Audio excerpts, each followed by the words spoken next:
नमस्कार। आज हम सब मिलकर बदलाव के पीछे छिपे एक सीक्रेट कोड को समझने वाले हैं। एक ऐसा कोड जो हमारे चारों ओर की दुनिया के छिपे हुए पैटर्न्स को सामने लाता है। तो चलिए इस कोड को क्रैक करने की शुरुआत करते हैं। चलिए एक पहेली से शुरू करते हैं।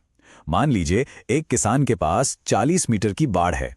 अब सवाल यह है कि वो इससे एक ऐसा रेक्टेंगुलर बाड़ा कैसे बनाए जिसका एरिया सबसे ज्यादा हो। सुनने में तो ये सवाल बड़ा सीधा साधा लगता है ना पर इसका जवाब वो मैथ्स की एक बहुत ही पावरफुल ब्रांच में छुपा है। और इसका जवाब छिपा है उसी सीक्रेट कोड में। एक ऐसा कोड जो हमारे आसपास होने वाले बदलाव के पैटर्न को पढ़ सकता है। और वो कोड है डेरिवेटिव। जी हां, यही वो चाबी है जो किसान की इस मुश्किल को हल कर सकती है। तो फिर देर किस बात की, चलिए इस कोड को समझना शुरू करते हैं। और एक बात याद रखिए, ये सिर्फ कोई मैथमेटिकल फॉर्मूला नहीं है। ये तो दुनिया को देखने का, उसे समझने का एक बिल्कुल नया और शक्तिशाली नजरिया है। अब सवाल उठता है कि ये कोड आखिर इतना जरूरी क्यों है? क्योंकि ये साइंस से लेकर बिजनेस तक हर जगह की असली प्रॉब्लम्स को सॉल्व करता है। ये आपको आगे की पढ़ाई के लिए तैयार करता है। और हां, क्लास 12 के एग्जाम्स में अच्छे नंबर लाने के लिए तो ये बेहद जरूरी है ही। तो चलिए अब इस कोड की पहली पावर को समझते हैं। इसकी सबसे पहली और सबसे बेसिक शक्ति है चीजों के बदलने की रफ्तार को मापना। इसी को हम कहते हैं रेट ऑफ चेंज, यानी परिवर्तन की दर। तो ये रेट ऑफ चेंज है क्या चीज? देखिए, डेरिवेटिव बस ये बताता है कि जब एक चीज बदलती है तो उसके असर से दूसरी चीज कितनी तेजी से बदलती है। जैसे सोचिए, अगर किसी तालाब में एक पत्थर फेंकें तो जैसे जैसे लहर की रेडियस बढ़ती है, उस लहर से घिरा एरिया कितनी तेजी से बढ़ रहा है। यही है रेट ऑफ चेंज। इसको समझने के लिए ये दो बेसिक फॉर्मूले हैं। पहला dy/dx, ये हमें किसी भी एक चीज के मुकाबले दूसरी चीज में बदलाव दिखाता है। और दूसरा dy/dt, जो खास तौर पर यह बताता है कि कोई चीज समय के साथ कितनी तेजी से बदल रही है, जैसे किसी गाड़ी की स्पीड या किसी पौधे की ग्रोथ। चलिए उसी तालाब वाले एग्जाम्पल को हल करके देखते हैं। मान लीजिए लहर की रेडियस 5 सेंटीमीटर प्रति सेकंड की रफ्तार से बढ़ रही है। हमें पता करना है कि जब रेडियस ठीक 10 सेंटीमीटर होगी तब उसका एरिया कितनी तेजी से बढ़ रहा होगा। तो स्टेप्स बड़े सिंपल हैं। पहले हम एरिया का फॉर्मूला लिखते हैं, A = πr²। फिर इसे टाइम के हिसाब से डिफरेंशिएट करते हैं और बस सारी वैल्यूज डाल देते हैं। और देखिए जवाब आ गया, 100 पाई सेंटीमीटर स्क्वायर प्रति सेकंड। है ना कमाल का? कोड ने अपना काम कर दिखाया। चलिए अब इस कोड की दूसरी शक्ति की तरफ बढ़ते हैं। सोचिए, क्या हो अगर आप किसी फंक्शन का पूरा ग्राफ देखे बिना ही ये बता सकें कि वो ऊपर जा रहा है या नीचे। जी हां, डेरिवेटिव ये मुमकिन करता है। ये हमें किसी भी फंक्शन के रास्ते का नक्शा दे देता है। और ये नक्शा पढ़ना बहुत ही आसान है।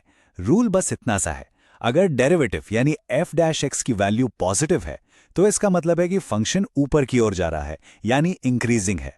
और अगर वैल्यू नेगेटिव है तो फंक्शन नीचे की ओर जा रहा है, मतलब डिक्रीजिंग है। सिंपल। इसे ऐसे भी कह सकते हैं कि डेरिवेटिव का साइन ही हमें फंक्शन का पूरा बिहेवियर बता देता है। पॉजिटिव मतलब ऊपर जाना और नेगेटिव मतलब नीचे आना। ये एक बहुत ही सीधा लेकिन बहुत ही पावरफुल आइडिया है। ठीक है, तो अब हमें यह पता है कि फंक्शन कब ऊपर जाता है और कब नीचे। तो अगला लॉजिकल स्टेप क्या होगा? बिल्कुल, हम उन पॉइंट्स को खोज सकते हैं जहां ये अपनी डायरेक्शन बदलता है, मतलब जहां ये ऊपर जाते जाते नीचे मुड़ जाता है या नीचे से ऊपर। इन्हीं मोड़ों को हम गणित में चोटियां और घाटियां यानी मैक्सिमा और मिनिमा कहते हैं। तो इन टर्निंग पॉइंट्स को ढूंढते कैसे हैं? इसका भी एक तरीका है। सबसे पहले हम क्रिटिकल पॉइंट्स ढूंढते हैं। ये वो जादुई जगहें हैं जहां ग्राफ का स्लोप यानी उसकी ढलान एकदम 0 हो जाती है।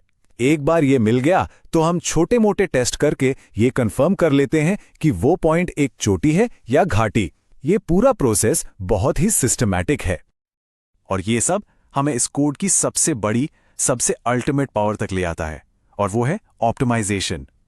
ऑप्टिमाइजेशन मतलब अब तक हमने जो कुछ भी सीखा है उसे इस्तेमाल करके किसी भी प्रॉब्लम का सबसे बेस्ट, सबसे बेहतरीन सॉल्यूशन ढूंढना, यानी या तो सबसे ज्यादा वैल्यू निकालना या फिर सबसे कम। और ये सिर्फ किताबी बातें नहीं हैं। ऑप्टिमाइजेशन से असली दुनिया की बड़ी बड़ी समस्याएं हल होती हैं, जैसे कम से कम बाड़ लगाकर ज्यादा से ज्यादा एरिया घेरना, किसी चीज को बनाने में लगने वाले मटेरियल का खर्चा कम से कम करना या किसी बिजनेस में ज्यादा से ज्यादा प्रॉफिट कमाना।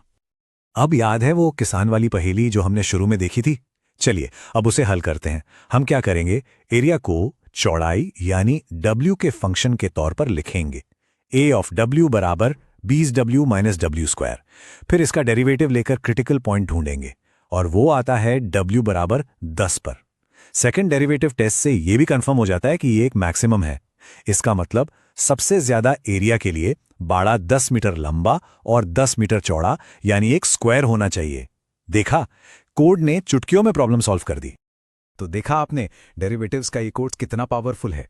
इसके साथ अब आपके मैथमेटिकल टूल किट में कुछ बहुत ही कमाल के टूल्स आ गए हैं।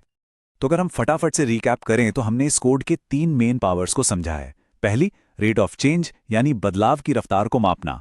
दूसरी, फंक्शन का बिहेवियर यानी ये पता लगाना कि ग्राफ ऊपर जा रहा है या नीचे। और तीसरी, ऑप्टिमाइजेशन यानी किसी भी सिचुएशन का बेस्ट पॉसिबल सोल्यूशन निकालना।